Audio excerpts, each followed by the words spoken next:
Welcome to a deep dive Oh, into a book that sold over 30 million copies and continues to be relevant almost a century after it was written. wow. Dale Carnegie's How to Win Friends and Influence People, Okay. published during the Great Depression. Right. It's packed with strategies for navigating challenging times and building relationships. But I think you'll find some of the advice surprisingly relevant even today. Mm. We're not just skimming the surface here. We're Ah. going deep Deep. into why this book has resonated with so many people for so long. What's fascinating is how Carnegie structured the book. Okay. He breaks it down into 4 parts, Okay. each building upon the last. Oh, It's a deliberate construction, almost like he's laying bricks to create a foundation for better interactions. so it's not just a collection of random tips. Right. There's a real method to it, Yeah. which makes me even more curious Yeah. about these fundamental techniques in handling people. He starts with, Yeah. this feels like the cornerstone of everything else. It really is. Yeah. And he kicks it off with a principle that might seem counterintuitive, especially in our world of quick judgments. Okay. Don't criticize, condemn, or complain. Now, how can you improve anything without pointing out flaws? Right. Isn't that how we learn and grow? That's where Carnegie gets really interesting. Okay. He argues that criticism often backfires. Oh. Think about it when someone points out your flaws. Yeah. How do you react? Yeah. Does it make you want to change, or do Uh. you get defensive? Honestly, my first instinct is usually to defend myself, not to say, oh, you're right, I'll work on that. Exactly. Yeah. And that defensiveness shuts down productive conversation. Yeah. Instead of being open to feedback, we dig in our heels. Yeah. Carnegie suggests understanding the other person's perspective is key. Okay. Everyone has their reasons, and rather than judging, we should try to understand those reasons. So more empathy, less jumping to conclusions. Yeah. But doesn't that let people off the hook for bad behavior? Not necessarily. It's about shifting your mindset to be more understanding, which can lead to more productive conversations. Mhm. Carnegie even suggests that our urge to judge often stems from our own insecurities. Okay. We might criticize someone for being late because we're anxious about time ourselves, for example. I can see that. Yeah, It's like projecting your own issues onto someone else instead of addressing the actual situation. right. Right. And that leads us to the second fundamental technique. Okay. Give honest and sincere appreciation. Okay. That one seems more straightforward. Yeah. Everyone likes a compliment, right? Yes, but Carnegie is very specific. Okay. He differentiates between genuine appreciation and empty flattery. Okay. Flattery is often insincere and can feel manipulative, Right. while genuine appreciation comes from a place of respect for the other person. So it's not about buttering someone up. Right. It's about recognizing their efforts and qualities in a way that feels authentic. Exactly. But how do you do that without sounding cheesy or fake? Think about what specifically you appreciate about the person. Okay. Instead of just saying, you're great, Yeah. point out a specific action or quality you admire. Okay. Maybe they handled a difficult situation with grace. Right. Or they always make an effort to be helpful. Yeah. Those specific observations feel more genuine than generic praise. That makes sense. It's about noticing the things that often go unsaid and making someone feel seen for those efforts. Exactly. Yeah. And it taps into a basic human need to feel valued and recognized. Do you have an example from the book of how this works in practice? Carnegie tells a story about a manager who turned around the performance of a struggling employee Okay. simply by focusing on his strengths instead of his weaknesses. Interesting. Instead of criticizing the employee for his mistakes, Right. the manager started praising him for the things he was doing well. Okay. The employee who had been feeling demoralized responded incredibly well to this positive feedback. Oh, wow. His confidence grew and he became much more productive. That's a powerful example. Yeah. It shows that focusing on the positive can be much more effective than dwelling on the negative. It makes you wonder why we don't do this more often. Right. What's the third technique in this foundational section? The third technique is arouse in the other person an eager want. Okay. This one is about understanding the other person's desires and framing your requests in a way that aligns with those desires. So it's not about manipulation, Right. but about finding that sweet spot where both people benefit. Exactly. Uh, Carnegie tells a fascinating anecdote about Abraham Lincoln using this technique. Oh, wow. Yeah. During the Civil War, Lincoln needed to appoint a new general. Right. He had a candidate in mind, Okay. But this general was known to be very ambitious, perhaps difficult to manage. Okay. So instead of just offering the position directly, Yeah. Lincoln wrote the general a letter outlining the challenges of the role and emphasizing the immense responsibility involved. He appealed to the general's ambition, making him feel like he was the only one who could handle the challenge. Precisely. Wow. And it worked. Wow. The general, eager to prove himself, accepted the position. So it wasn't. This wasn't trickery. It was understanding what motivated this individual and framing the request in a way that resonated with his desires. That's brilliant. Yeah. It seems like this arouse and eager want technique could apply to all sorts of situations, not just wartime leadership. Imagine trying to get your friend to help you move. Right. You wouldn't focus on your need for heavy lifting. Yeah. You'd focus on how it helps them get in shape or feel that sense of accomplishment. Exactly. Yeah. By aligning your request with their interests, you create a win-win situation. Yeah. And that's what makes these first three techniques so powerful. Yeah. They lay the groundwork for building trust, understanding, and a sense of mutual benefit. I'm already seeing how these seemingly simple ideas could have a big impact on how I interact with people. It's like a whole new way of approaching communication. Right. And this is just the beginning. We've only just scratched the surface. Oh. Next, we'll dive into the 6 specific ways Carnegie suggests for making people like you, Yeah. which get even more interesting. Ooh, I like it. Yeah. Okay, bring it on. Okay, I'm ready to dive into these 6 ways to make people like you, Okay. because who wouldn't want a little boost in that department? Right. It feels a bit like a magic formula, Yeah. but I'm guessing it's more nuanced than that. It definitely is. These aren't tricks. They're about cultivating genuine connections. Okay. And the first one might surprise you with its simplicity. Okay. Become genuinely interested in other people. But isn't that something we all think we do? Right. I mean, I consider myself a pretty good listener, but is there something more to it? There is. It's easy to fall into the trap of thinking about what we're going to say next or how we come across. Yeah. But to be genuinely interested, you have to shift your focus entirely to the other person. So it's about putting your own ego aside Yeah. and really tuning in to what the other person is saying, thinking, feeling, not just waiting for your turn to talk. Exactly. It's about asking questions and actively listening to the answers. Okay.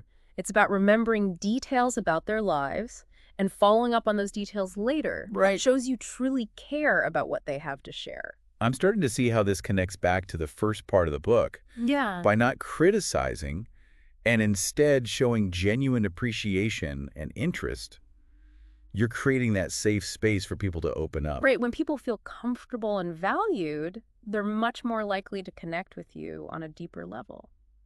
Okay, I'm sold on the importance of genuine interest. Yeah. What's the next way to make people like you? Carnegie's second suggestion is something we often underestimate. Okay. Smile. Seriously, a smile. The smile? That's it. That's it. It seems almost too simple. Don't underestimate the power of a genuine smile. Okay. It instantly makes you more approachable and likable. I get that it's hard to dislike someone who's smiling at you. Right. But why did Carnegie consider it so important? He believed a smile conveys warmth, sincerity, and goodwill. It signals to the other person that you're happy to see them and that you enjoy their company. Like a nonverbal, hey, I'm glad you're here. And that can make a big difference, especially in first impressions Yeah. or when you're meeting new people. Absolutely. But it's just as important in established relationships. Right. A simple smile can brighten someone's day and remind them that you care. I'll admit, I'm definitely guilty of forgetting to smile sometimes. Yeah. Especially when I'm stressed or focused on other things. Right. It's a good reminder to be more mindful of that. Small change, big impact. Okay, ready for number 3? Bring it on! What's the next secret to becoming everyone's favorite person? Remember that a person's name is, to that person, the sweetest and most important sound in any language. Okay, that one seems pretty obvious. Yeah. We all know it's polite to use people's names. But what makes it so powerful? It's more than just politeness. It's about acknowledging someone's individuality and showing them respect. Okay. Think about it. Your name is a core part of your identity. Yeah. It's how you're known and recognized in the world. So when you remember and use someone's name, Yeah. you're validating their identity, showing them, you see them as a unique individual. Right. And when you forget or get it wrong. It can make them feel unimportant or disrespected, like the other person isn't really paying attention to them. Yeah. Carnegie believed that remembering names was a simple but powerful way to build rapport and make people feel valued. It's almost like you're saying, you matter enough for me to remember this key piece of who you are. Exactly. I've definitely been on the receiving end of both, and there's a big difference in how it makes you feel. Right. Okay, ready for number 4? This one's a bit of a challenge for those of us who like to talk. Oh, that sounds like me. Yeah. Let's hear it. Be a good listener. Encourage others to talk about themselves. I knew it. I'm a great talker, or at least I like to think so. Hmm. But maybe I need to work on the listening side of the equation. Right. Why is that so important to Carnegie? Because when you truly listen to someone, you're showing them that you care about what they have to say. Yeah. You're validating their thoughts and feelings, giving them a chance to express themselves and be heard. Right. We all have that need to be understood, and listening is one of the most powerful ways to fulfill that need. So it's not about waiting for your turn to talk, Yeah. but about actively engaging with what the other person is saying. Yeah. Asking clarifying questions, reflecting back what you've heard to make sure you understand. Mm-hmm. It's a skill, isn't it? It is. And Carnegie gives an example of a salesman who won over a difficult client Okay. simply by listening to her complaints and showing genuine empathy. Interesting. The client, who had been feeling frustrated and unheard, Right. felt validated by the salesman's attentiveness and eventually became a loyal customer. Wow, listening is a sales tactic. Yeah. That's a powerful concept. Right. Sometimes it's more persuasive than any pitch you could give. Absolutely. Okay. Are you ready for technique number 5? Hit me with it. I'm starting to see how these all work together, but I'm curious to hear what else is on the list. Talk in terms of the other person's interests. That makes sense. People are generally more interested in things that directly relate to them. Right. But how do you figure out what those interests are in the first place? It goes back to being genuinely interested in others. Ask questions. Yeah. Find out what they're passionate about, what they enjoy talking about, what their goals are. Then steer the conversation towards those topics. It's like speaking their language both literally and figuratively. You're right. You're showing that you value their perspective, Right. that you care about what matters to them. It makes the conversation more engaging and enjoyable for both of you. All right, we're down to the final technique in this section. What's the 6th way to make people like you? Make the other person feel important and do it sincerely. It feels like we've already touched on that throughout this whole conversation. Right. Isn't that the underlying theme of all these techniques? It is, but Carnegie wanted to drive this point home. Yeah. He believed everyone has a deep-seated desire to feel important and appreciated. So how do you make people feel important in a way that's genuine, not just superficial flattery? It goes back to being sincere and specific. Okay. Instead of just saying, "You're great," point out specific qualities or actions that you admire. Right. Acknowledge their contributions and expertise. Yeah. Show them that you value their opinions. It's not just about saying the right words. It's about your actions and how you treat people. Exactly. It's about making people feel seen, heard, and respected.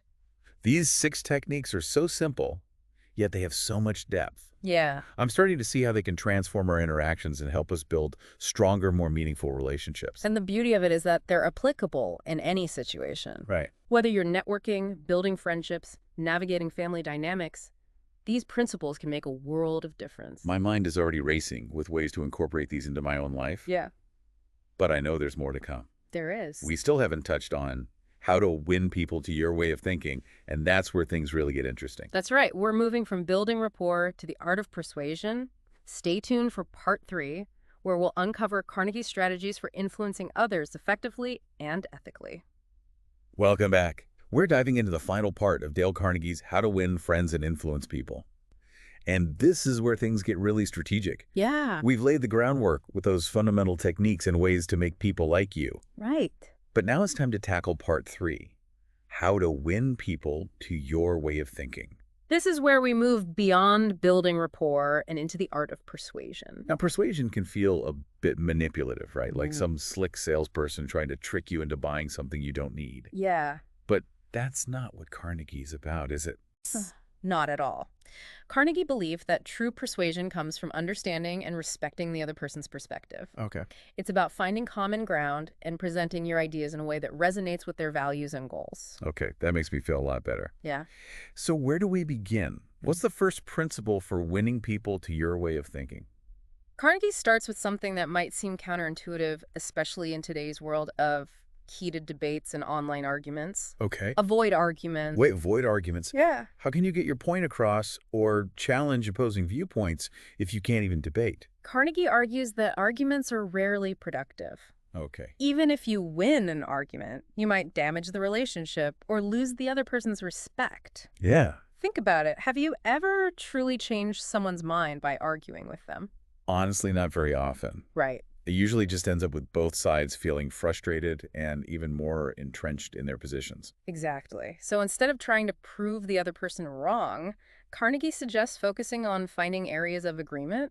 So instead of saying you're wrong, I should say something like, I understand your point of view and I see where you're coming from, but then present my perspective. That's a great approach. Okay. By acknowledging the other person's opinion, you show respect and open the door for a more productive conversation. It's about building bridges instead of walls. Right. It makes me think about those online debates where everyone's just shouting at each other. Yeah. No one's really listening and no one's mind is being changed. Right. And that leads to the next principle, which builds on that idea of respect. Right? Show respect for the other person's opinions. Never say, you're wrong.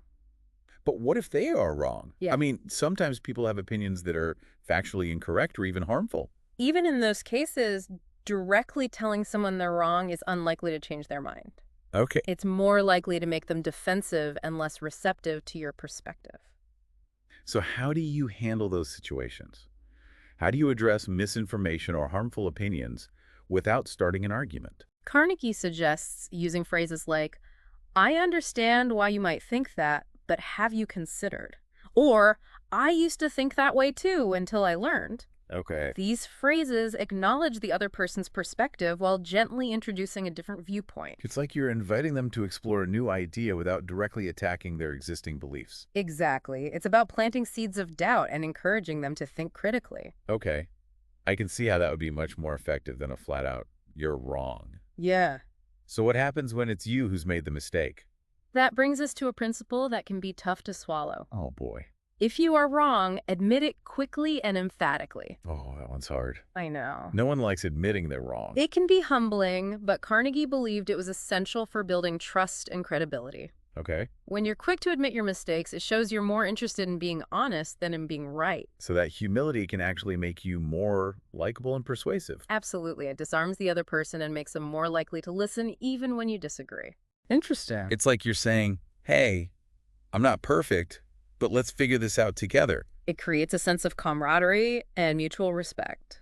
Yeah. It makes me think about how I handle disagreements, both professionally and personally. Right. I often get caught up in trying to prove my point, even when I suspect I might be wrong. Mm-hmm. I need to work on admitting my mistakes more readily.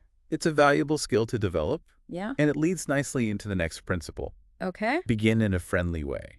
That one seems pretty straightforward. Yeah. A friendly approach is always better than a hostile one, right? Yes. But Carnegie is getting at something deeper here. Okay. He's saying that even when you're addressing a difficult topic or disagreeing with someone, it's important to start with warmth and friendliness.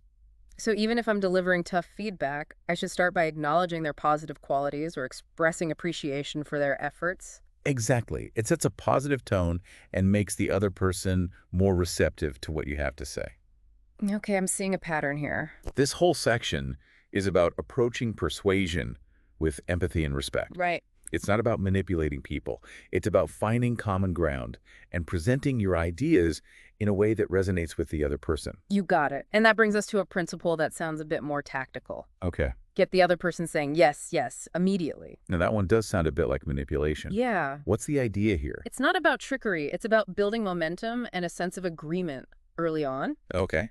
Carnegie suggests that if you can get the other person to agree with you on a few small points at the beginning, they'll be more likely to agree with your larger points later on. So you're setting the stage for a yes by starting with easy to agree with statements. Exactly. Right. For example, if you're trying to convince someone to invest in a new project, you might start by saying, we both agree that this company needs to innovate to stay competitive. Right. And if they say yes to that, they're more primed to be open to your pitch for the new project. Precisely. It creates a flow of agreement. I can see how that would work psychologically. Yeah. When you start saying yes, it's harder to switch to no later on, but wouldn't someone see through that? It depends on how you do it. Okay, The key is to be genuine and to choose points that the other person truly agrees with. right. It shouldn't feel like you're trying to corner them. Okay, that makes sense. What's next on Carnegie's list? This one might surprise you. Oh, Let the other person do a great deal of the talking. wait, really? I thought persuasion was about getting your points across, not listening to the other person talk. It's a common misconception. Okay. Carnegie believed that listening is one of the most powerful tools of persuasion. Oh, When you listen to someone, you show them that you respect their opinions and care about what they have to say. right. And when they feel heard and understood, they're more likely to be open to your perspective. It also gives you a chance to gather information and understand their objections or concerns. The more you listen, the better equipped you'll be to tailor your arguments to their specific needs. It's not about talking at them, but engaging in a dialogue. Exactly. And by letting the other person do most of the talking, you're also giving them a sense of ownership over the conversation. Which makes them more likely to buy into the ideas that emerge. It's brilliant. What are the final two principles? Principle number 8 is a subtle but powerful one. Okay. Let the other person feel that the idea is his or hers. Okay. How do you pull that off? It's about guiding them to a conclusion without dictating it. Okay. Instead of presenting your idea as a finished product, ask questions that lead them to discover the idea for themselves. So it's like planting a seed and letting it grow organically. Exactly. For example, instead of saying, we need to change our marketing strategy, you might ask, what do you think are our biggest challenges in reaching our target audience? And through a series of questions, you could guide them to realize that a new marketing strategy is needed. By the time they reach that conclusion, they feel like it was their own idea, making them much more likely to support it. Exactly. It's far more effective than simply telling someone what to think. Okay, ready for the final principle. Absolutely laid on me. Try honestly to see things from the other person's point of view. That sounds familiar. Haven't we already talked about the importance of empathy? We have. Okay. But Carnegie considered this principle so crucial that he reiterates it in the context of persuasion. Okay. It's not just about being nice. It's about genuinely understanding the other person's perspective, taking their thoughts and feelings into account. It's about putting yourself in their shoes and seeing the world through their eyes. Yeah. That's a skill that takes real effort to step outside of your own biases and assumptions. It does, but when you can see things from their point of view, you're much better equipped to communicate effectively and find solutions that work for everyone. This deep dive into the art of persuasion has been eye-opening. It's not about trickery or manipulation, but about respect, empathy, and common ground. Yeah. These 9 principles are a roadmap for anyone who wants to be more persuasive in their interactions. Exactly. And Carnegie's wisdom extends even further. In his final section, Be a Leader, he explores how to implement change effectively without causing resentment. Okay. But those insights will have to wait for another deep dive. That's all the time we have for today, but we've given you a lot to chew on. Which of these persuasion principles stood out to you most? And how might you use these techniques to navigate a challenging conversation this week? Keep those questions in mind as you go about your day. Until next time, keep learning, keep growing, and keep diving deep.